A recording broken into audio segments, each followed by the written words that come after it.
Case number 100. This is Dr. Christian Gonzalez, Head Researcher of Anomalous Entities for the Paranormal Investigations Bureau. Today is February 24th, 2022, with the time at 5:30 p.m. Eastern Standard. Let the record show that I possess knowledge of the events that took place before this interview. In other words, this is the second time I've heard this story. The interview taking place now is merely a formality for my superiors, and my relationship with this witness does in no way affect my ability to carry out my job.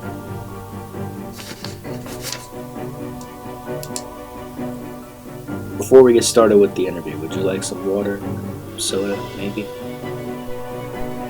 Water, please. Yeah.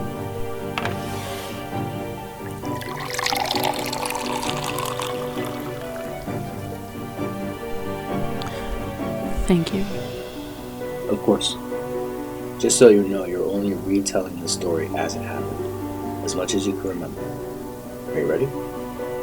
Let's just get on with this. Alright. State your name for the record. Jax. First and last, please. Do I have to? I'm sorry, but it's protocol. No one will look into your history unless they believe you're in danger. You know that. Fine. Jax Morales. Why don't you tell me what happened? You were there. I was there for the aftermath.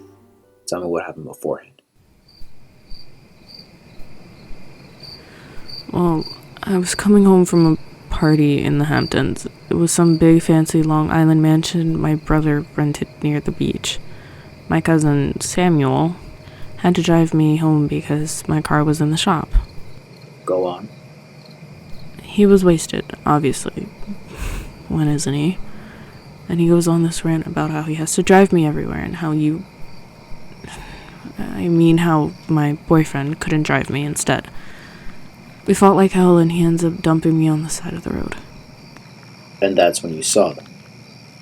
No, not right away, but yeah.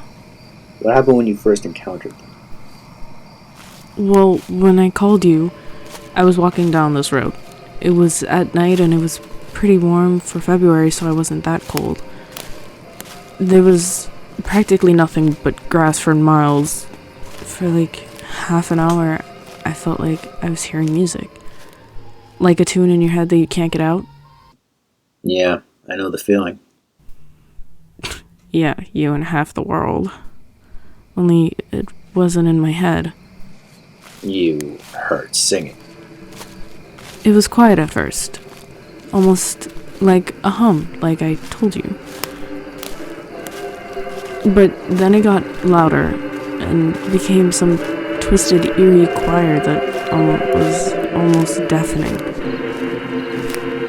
They were coming from a farm on my left, and past the line of crops I could see 4 figures with their skinny arms and their half heads.